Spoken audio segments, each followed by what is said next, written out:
Hello, friends, and welcome back to r/ProRevenge. Let's start our video with a funny story from our OP who serves in the Army. But before we begin, don't forget to subscribe to our channel if you're new here, and turn on notifications so you don't miss a new video every single day. Here we go. He does work for you. Back when I was in the Air Force, I held a position known as Flight Chief. Basically, I was in charge of 35 to 40 people. This story takes place one early morning when the breakfast hunger starts setting in. I'm sitting at my desk looking over emails when a young airman runs up and urgently tells me I'm needed in their work section. I take the short 15-yard jog over and see another airman, we'll call him Airman Smith, laying on the floor unresponsive. I look around the area, waiting for an explanation to why this person is laying on the floor. I notice a contractor sheepishly looking at the ground or a computer, generally avoiding eye contact, like a kid that's about to get in trouble for something. Another airman speaks up and tells this story. Airman Smith wanted to go to the dining facility to get breakfast and told the contractor to sit his position while he was gone. The contractor told him that he could only sit that position in emergency situations, and Airman Smith wanting food is not an emergency. Airman Smith told the contractor that he worked for the government, and since he was a rep of the government, he had to do what he said. They went back and forth a couple minutes when Airman Smith said, "You look angry. Do you want to hit me?" Then proceeded to stick his chin out, taunting him, saying things like, "Hit me, go ahead, hit me, and I'm telling you to hit me." Around this time, Airman on the ground starts stirring. He gets up off the floor, looks around, notices me, and says, "I want to press charges against the contractor for assault." My response, "You told him to hit you. He's a contractor and did what you told him to do." This read like a micro-murder mystery. You should consider writing. And our second story. She wants new job, but not a new, better job that doesn't fit my political beliefs. I have a friend who hates her current job. It's an industry that's struggling, she hasn't had a raise in many years, works for difficult and toxic bosses, and they recently cut her pay. Although she and I are friendly, we differ quite a bit politically. She's very conservative, and I'm a moderate Democrat. U.S. politics here. She's strongly skeptical of and opposed to getting a COVID vaccination, even though the Moderna and Pfizer are both generally available in our area for the last few weeks. We've engaged in respectful disagreement about the topic since I'm pro-vax, especially when it comes to ending a public health and economic emergency. She also posts anti-COVID vax stuff on social media all the time. Despite our political differences, we've worked together in the past, maintain a friendly relationship, and I know she's professionally bright, hardworking, and loyal. The offer and the begging. I, along with two partners, own a small business. We were and remain in need of a manager as we're not able to devote the time necessary on a day-to-day basis that the business requires. The business is net profitable and free cash flow and EBITDA have been growing for years. But we need a competent manager to free us up to work on other matters. My friend had been begging me to consider her for the position for weeks and for a position within our company for months. I consulted my partners and they agreed to offer the job to my friend after meeting her.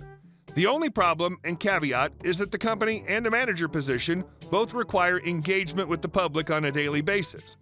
There are generally 100 members of the public in the business on a daily basis, and they're not the same people from day to day. Given that and the general availability of the vaccine in our area, we're requiring every employee to be vaccinated by September 1st. So I communicated the offer to my friend. It's 45% more money, more flexibility, more autonomy, and a more relaxed working environment. I also communicated the necessity to obtain the vaccine by September 1st. My friend declined the job. She let her anti-COVID vaccination political position cost her the opportunity to work with friends who were more loyal and easygoing, far more money, more time off, and better working environment.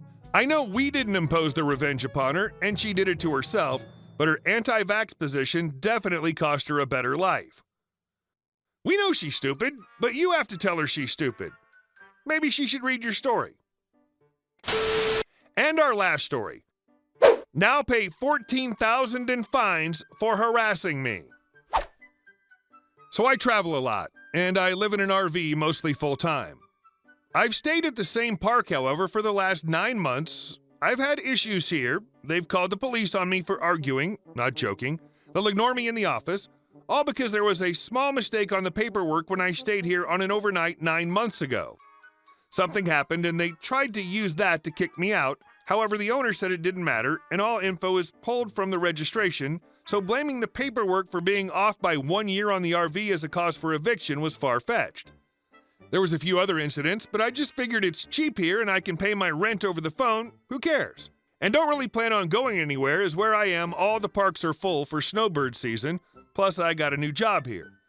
Anyway, we had a neighbor who was miserable. We could tell from day one. We also have 2 cats. They hang out on our porch mostly all the time. Occasionally they stray, but they're older and don't go far. So around 6 weeks ago, after 9 months of being my neighbor and never saying a word, he started acting very erratic, randomly approaching my wife as she was washing the car outside and got in her face and started screaming, saying that he dug cat poop out of the dirt behind his 1979 bus on bricks, and now he was going to put traps out and poison. Somehow management had heard the commotion, or he'd told them to come, but they pulled up and quickly pulled him to the side to talk to him privately. Refusing to even listen to us, we were very weirded out, calling him baby, sweetheart, etc. So they said it's his space, he can trap all he wants. If your animals are going onto his property, then that's your fault. Now this park is known to have so many cats, they keep feeders by the front office. I warned them what they were doing was illegal, but they said, "We've been doing this a long time. We know exactly what we're doing. Call animal control if you don't believe me." I said okay, but he threatened to poison them, so I'm making a police report in case anything happens. I want him to be on record as having threatened them. They came, took the report, and oh man, did that make him mad. Still at this point, I hadn't figured out how to get my revenge. Animal control said it was illegal and didn't do anything. We immediately got the cats microchipped and went to Lowe's to buy cat traps to teach our cats what a trap is and how not to go in one. Easiest trick I've ever taught an animal. Took 1 try, now they're terrified of anything resembling a trap. We were stumped. The cats were going stir-crazy. Then, 5 days later, she leaves a letter on my door, a self-help eviction saying I have no choice but to leave immediately, and she was turning off the power on X day. I told her if she did, I'd call the local police as that's a self-help eviction, and you've already demonstrated malice by calling the police on me for asking you a question you don't like, assisting in the trapping of my cats while encouraging other cats to stay, self-help evicting, and at one point she refused my CDC declaration letter, and I have all these things recorded on video. On top of all this, she says he needs to start his Harley and let it run for 45 minutes to warm up, even if he's not riding. That's what Harleys need, 2 feet from my bedroom window when he knows I work nights and I'm asleep. Essentially trying to force me out, saying my dummy camera isn't allowed, however his real camera pointed at my space is. I was very prepared for an eviction threat as these guys get away with so much, being they can threaten eviction and people will just roll out in their RVs. Not me. No, not me. After the manager finally spoke to the owner, she realized that she had dug herself into a hole and now couldn't evict me unless I'd not paid rent, as they'd refused to show me a contract or any rules the entire time I've been there. They don't like to have written rules, so they can change them as they need. The manager told me I was never allowed into the office unless to get mail, and I must pay rent over the phone with a card. Still though, I wasn't comfortable because my neighbor had now put out around 4 different traps, some as close to 1 foot from my property line. He still hadn't caught anything, so by chance I ran into a property manager while out shopping for my own trap, and he told me some interesting things. I did a little research and found out that trapping in Nevada is illegal without a permit. Too many protected species. So I knew the cats would never go into a trap. We did about 5 sessions with them, and they got to the point where if they even saw the trap, they'd just hide.